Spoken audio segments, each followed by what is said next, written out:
part qui est traversée par ces nouvelles tendances. Comment est-ce que vous-même, vous définiriez cette nouvelle place de LinkedIn aujourd'hui à travers les tendances qu'on vient d'évoquer?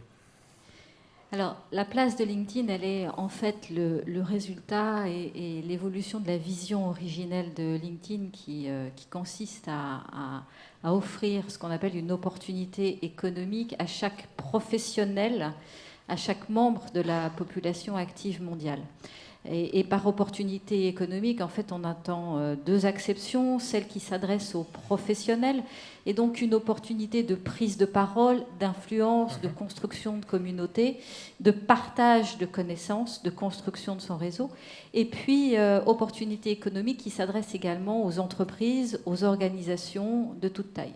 Et donc aujourd'hui, la place de LinkedIn, c'est 810 millions de membres dans le monde entier, 23 millions en France, un peu plus de 75% de la population active.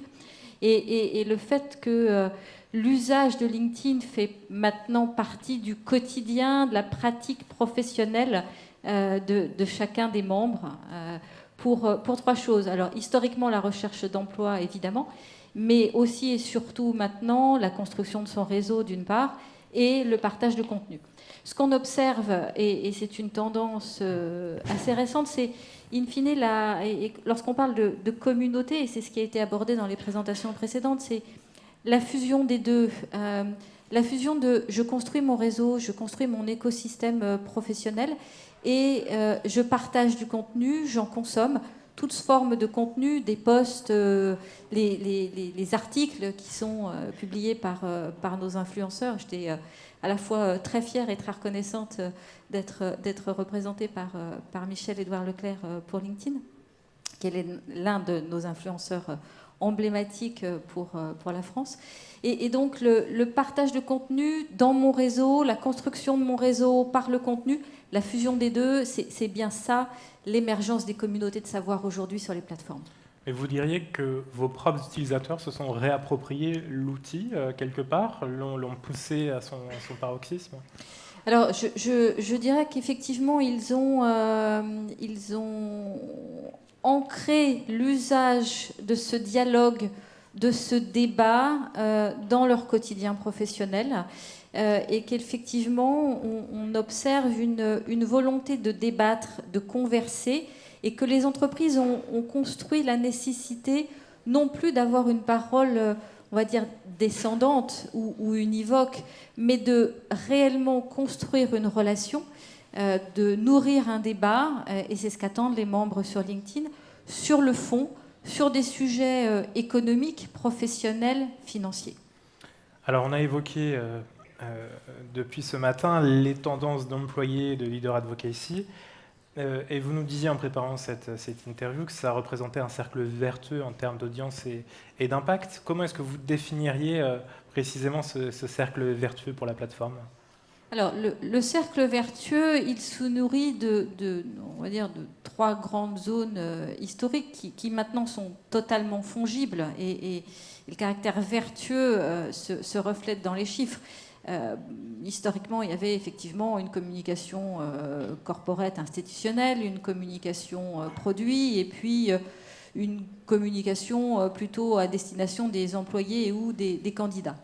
Et ce à quoi nous avons travaillé dès l'origine avec l'ensemble des entreprises que nous accompagnons, c'est le fait de travailler ces trois zones simultanément et d'avoir une parfaite cohérence et lisibilité sur l'ensemble de ces messages fait qu'effectivement vous avez un cercle vertueux en termes d'audience, en termes de lisibilité et en termes d'engagement avec votre audience.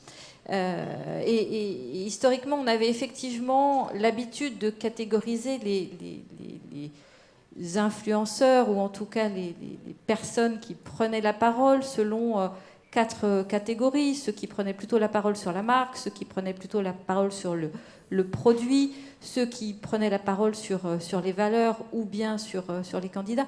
Aujourd'hui, encore une fois, ces messages-là sont non seulement évidemment parfaitement cohérents, mais surtout éminemment fongibles. Donc, on est sur une perméabilité, on va dire, des échanges.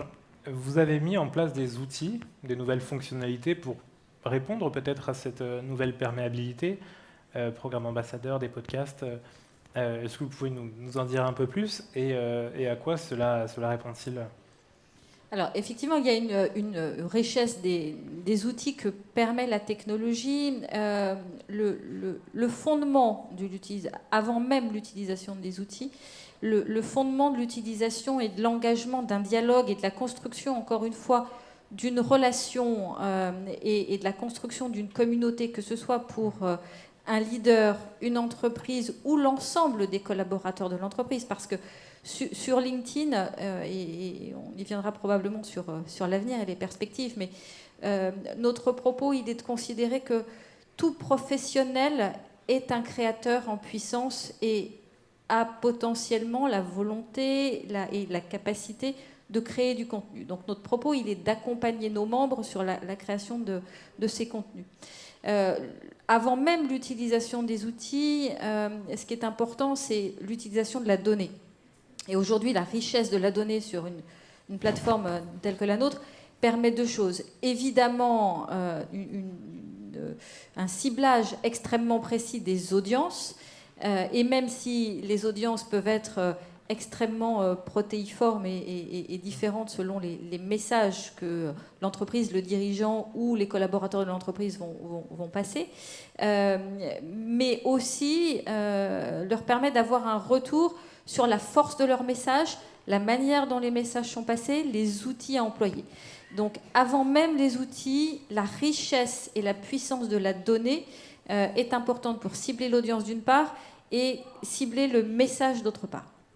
Enfin, les outils, effectivement, le propos et ce que nous engageons à faire, c'est d'utiliser de manière régulière, évidemment, toute forme d'outils. Alors, ça va être l'écrit, de manière courte, instantanée ou beaucoup plus longue, puisque sur LinkedIn, la particularité, c'est que nous sommes un réseau professionnel et que donc les membres attendent du fond, attendent des perspectives, attendent des choses qui vont les aider dans leur quotidien et dans leur métier. Les inspirer. Les inspirer, mais leur être utile. Je vais chercher une perspective stratégique, je vais chercher un regard nouveau sur l'industrie, je vais chercher quelque chose qui va m'aider dans mon métier, qui va me dépiéger d'un sujet sur lequel je n'ai pas la réponse.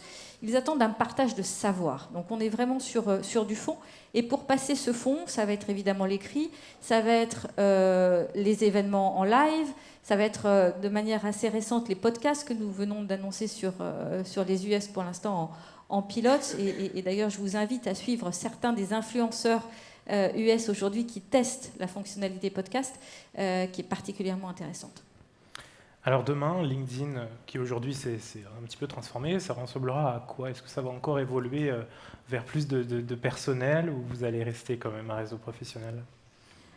Alors nous allons rester un réseau professionnel puisque depuis le tout début, nous sommes concentrés sur notre vision originelle et sur notre métier qui est de connecter les professionnels entre eux et de connecter les professionnels avec ces entreprises. En revanche, ce que je vous évoquais précédemment, l'avenir, le fond de la plateforme, il est de considérer que tout professionnel est un créateur en puissance et que cet appétit de contenu et cet appétit de partager du contenu, c'est cela que nous travaillons. Et nous travaillons également le fait de pouvoir faire bénéficier à ces professionnels d'un environnement sécurisé pour pouvoir débattre et pour que les marques puissent s'exprimer sur l'ensemble de leurs enjeux et en particulier leurs enjeux sociétaux dont on a vu précédemment à quel point ils étaient importants. Merci beaucoup Fabienne Arata d'être passée nous voir ce matin. Merci à vous.